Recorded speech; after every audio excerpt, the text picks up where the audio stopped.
الحمد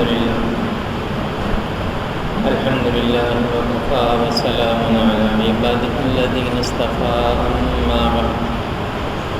أما بعد فأعوذ بالله من الشيطان الرجيم بسم الله الرحمن الرحيم إذا جاءك المنافقون قالوا نشهد إنك لرسول الله والله يعلم إنك لرسوله والله يشهد إن المنافقين لكاذبون صدق الله العظيم وصدق رسوله النبي الكريم اللهم صل على سيدنا محمد وعلى آل سيدنا محمد وأصحاب سيدنا محمد وبارك وسلم عليه 28ویں پارے کی سورۃ المنافقون اس وقت ہمارے سامنے ہے۔ یہ بھی مدنی سورت ہے، اس میں 11 آیات اور 2 رکوع ہیں۔ منافقین یہ عہد رسالت مآب صلی اللہ تعالی علیہ وسلم کا ایک اس اعتبار سے اہم طبقہ ہے کہ جتنا نقصان انہوں نے مسلمانوں کو پہنچایا اتنا نقصان تو کافروں اور مشرکوں نے بھی نہیں پہنچایا، کیونکہ جو کھلا دشمن ہوتا ہے وہ چھپے دشمن سے کم خطرناک ہوتا ہے۔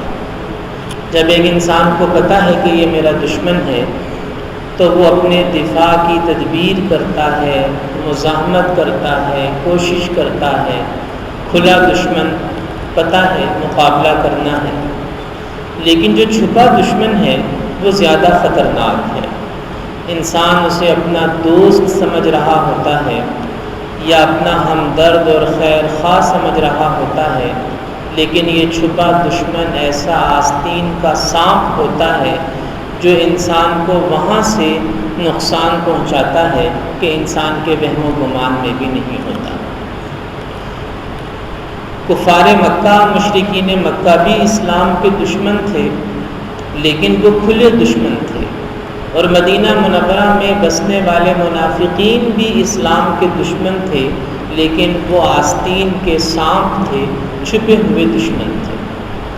اس نفاق کی ابتدا کیسے ہوئی، اس کی تاریخ بڑی دلچسپ ہے۔ یعنی مدینہ منورہ میں جو منافقین کا ٹولہ وجود میں آیا تھا اس کی تاریخ بڑی دلچسپ ہے۔ ہوا یہ کہ رسول پاک صلی اللہ علیہ وسلم کے مدینہ منورہ تشریف لانے سے پہلے یہاں مختلف قبائل آباد تھے۔ سب سے زیادہ مشہور 2 قبیلے تھے، ایک قبیلہ اوس، ایک قبیلہ خزرج، اور تیسرے یہودی تھے، ان کا معاملہ الگ ہے۔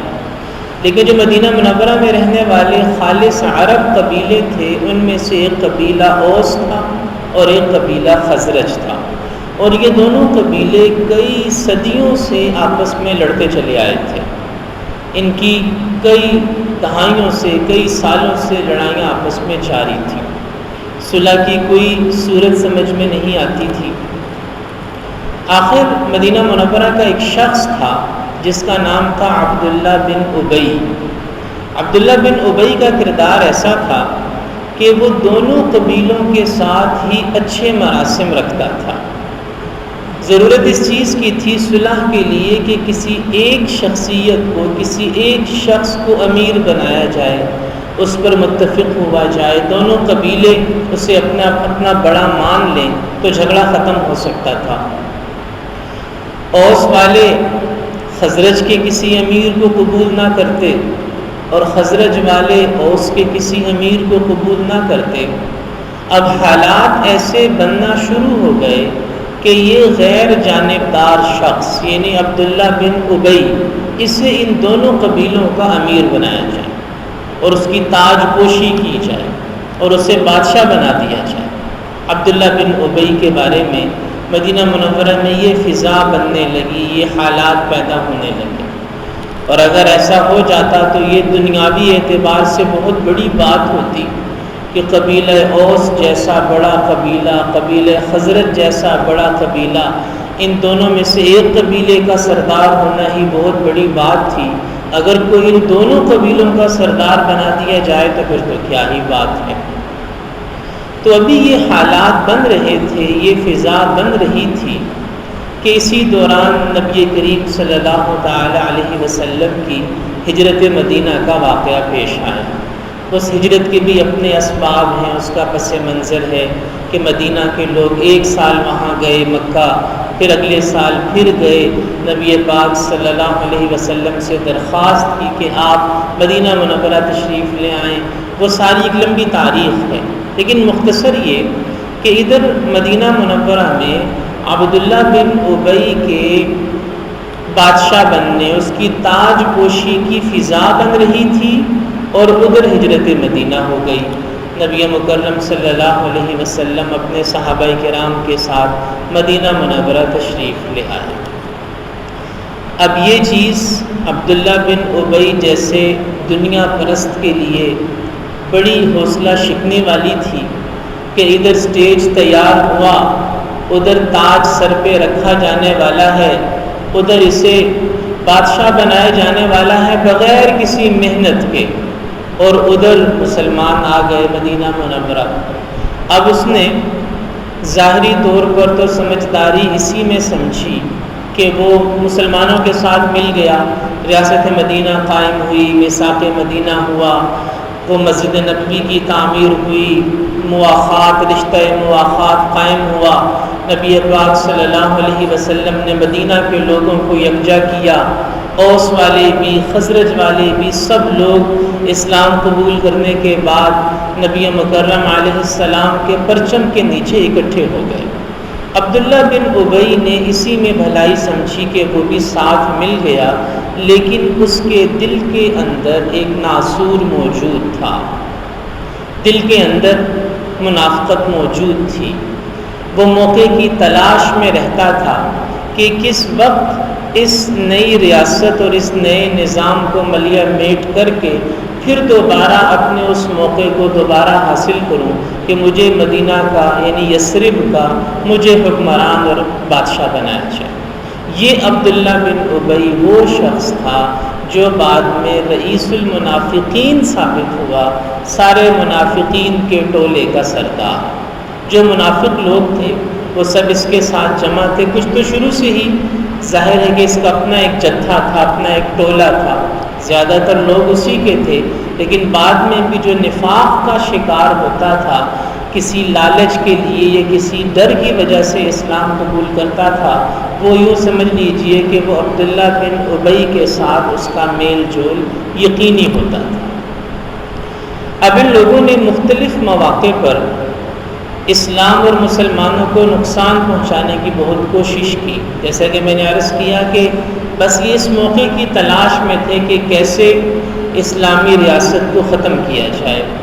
غزوہ احد کے موقع پہ ان کا نفاق کھل کر سامنے آیا۔ مشرکین نے 3000 کا لشکر تیار کیا، نبی مکرم صلی اللہ علیہ وسلم کے پاس 1000 کا لشکر تھا، اس 1000 میں 300 لوگ عبداللہ بن ابی کے آدمی تھے۔ اب عین جب لشکر تیار ہوا اور روانگی ہوئی تو عبداللہ بن ابی نے خواہ کسی بات پہ جھگڑا کر کے اپنے 300 آدمیوں کو لے کر واپس مدینہ منورہ چلا گیا۔ اب پہلے ہی تعداد اتنی کم، اب 1000 میں سے جب 300 اور چلے گئے تو صرف 700 لوگ باقی بچے، اور وہی غزوہ احد میں شریک ہوئے۔ غزوہ احد کے بعد، غزوہ احد سے پہلے اس کے ساتھ عام مسلمانوں جیسا سلوک کیا جاتا تھا، لیکن غزوہ احد کے بعد جب عبداللہ بن ابی اور اس کے ساتھیوں کا کردار کھل کر سامنے آ گیا تو ان کے ساتھ ایک امتیازی سلوک برتا جانے لگا، ان کو اہم مجالس اور اہم مشاورتوں سے الگ رکھا جانے لگا، کیونکہ ان کی اسلام دشمنی بہرحال واضح ہو گئی تھی۔ قرآن مجید میں جا بجا منافقین کا تذکرہ آیا ہے، سخت سزا کا اعلان ہوا ہے، ان المنافقین فی الدرک الاسفل من النار، کہ منافقین جہنم کی تہ میں ہوں گے، جو جہنم کا سب سے نچلا طبقہ ہے منافقین وہاں ہوں گے۔ میں نے عرض کیا کہ یہ کھلے دشمن سے زیادہ خطرناک دشمن ہے چھپا دشمن، آستین کا سانپ۔ اس لیے قرآن مجید میں منافقین کی سزا کافروں کی سزا سے بھی زیادہ سخت سزا بیان کی گئی ہے۔ اب یہاں دو باتیں مزید ضمنی طور پر سمجھنا ضروری ہیں۔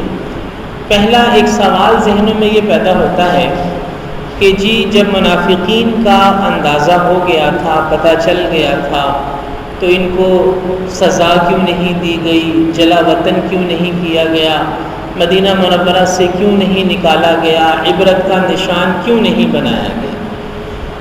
تو اس بارے میں احادیث میں بھی یہ اشارے ملتے ہیں اور سیرت نگاروں نے بھی اس بات کو وضاحت سے بیان کیا ہے کہ اگر ایسا کیا جاتا تو پورے عرب میں ایک فضا بن جاتی کہ محمد صلی اللہ علیہ وسلم تو اپنے ساتھیوں کو بھی قتل کروا دیتے ہیں، ان کو بھی جلا وطن کر دیتے ہیں، اپنے ساتھیوں کو سزائے دیتے ہیں کہ جو بظاہر ان کے ساتھ جڑے ہوئے ہیں ان کو بھی سزا کا نشانہ بنایا گیا۔ یہ ایک منفی فضا بنتی۔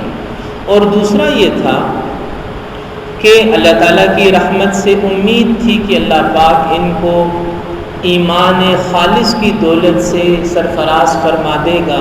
اس امید اور دعا میں انہیں سزا نہیں دی گئی، اور ایسا ہوا بھی۔ ایسے بہت سے نام ملتے ہیں ہمیں صحابہ کرام میں جو شروع میں خود اقرار کرتے ہیں کہ ہمارے دل میں بھی ایمان پوری طرح جاگزی نہیں ہوا تھا، لیکن کچھ ایسے واقعات پیش آتے چلے گئے کہ وہ ایمان اپنی حقیقت کے ساتھ دل میں اترتا چلا گیا۔ جب انسان جڑا رہتا ہے ایک خاص ماحول میں، ایک خاص تربیت میں، خواہ اندر کمزوری بھی کیوں نہ ہو، لیکن جب مسلسل بات سنتا رہے گا، جڑا رہے گا، دل و دماغ کی کھڑکیاں کھولے گا، تو ایک دن ایمان اپنی حقیقت کے ساتھ اس کے دل میں اتر ہی جاتا ہے۔ ایک تو بات سمجھنے کی یہ ہے، اور دوسری بات یہ ہے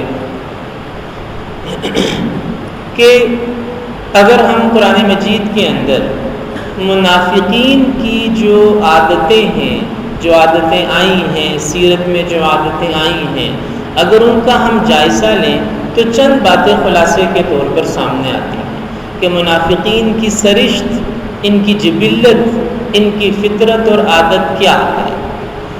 تو منافقین بنیادی طور پہ اسلام پہ عمل اس وقت تک کرنا چاہتے تھے جب تک اسلام سے فائدہ ملے، اور جہاں اسلام کو فائدہ پہنچانے کا وقت آئے اپنی ذات پہ سہ کر، تو وہاں منافقین پیچھے ہٹ جاتے تھے۔ اس کی ایک مثال، کئی غزوات کے موقع پہ جب جنگ ہوتی، معرکہ ہوتا، لڑائی ہوتی، تو کوئی منافق نظر نہ آتا۔ جب مال غنیمت کی تقسیم کا معاملہ آتا تو منافقین سب سے آگے کھڑے نظر آتے۔ یہ خلاصہ ہے منافقین کی زندگی کا کہ جب اسلام سے لینے کا وقت آئے تو سب سے آگے، جب اسلام کو جان مال جذبات دینے کا وقت آئے تو سب سے پیچھے۔ یہ منافقین کی ایک خاص پہچان ہے جو قرآن مجید نے بیان کی۔ جس جنگ میں نظر آئے کہ لڑائی مشکل ہے، دشمن مضبوط ہے، وہاں منافقین کے بہانے، اور جہاں نظر آئے کہ دشمن کمزور ہے، فتح یقینی ہے، وہاں منافقین لشکر کے سب سے اگلے حصے میں نظر آئے۔ تو یہ ایک چیز ہے کہ سچے مومن اور منافق کا فرق یہی ہے کہ مومن ہر حال میں اللہ جل جلالہ کے حکم پہ کھڑا رہتا ہے، اور منافق صرف تب تک کھڑا ہوتا ہے جب تک اسے مزہ آئے، جب تک اسے فائدہ ملے، جب تک اس کے دنیا کے کام بنتے رہیں۔ جہاں نفس پہ مشقت آئے، دنیا کے فائدے کا نقصان ہو، تو پھر آپ کو منافق اللہ کے حکم پہ کھڑا نظر نہیں آئے گا۔ یہ چند بنیادی باتیں تھیں۔ آگے اس صورت کے اندر انہی منافقین کے حوالے سے چند ہدایات آ رہی ہیں جن کا بیان انشاءاللہ کل ہوگا۔ اللہ تعالیٰ ہمیں قرآن مجید کو سمجھ کر اس پر عمل کرنے کی توفیق دے۔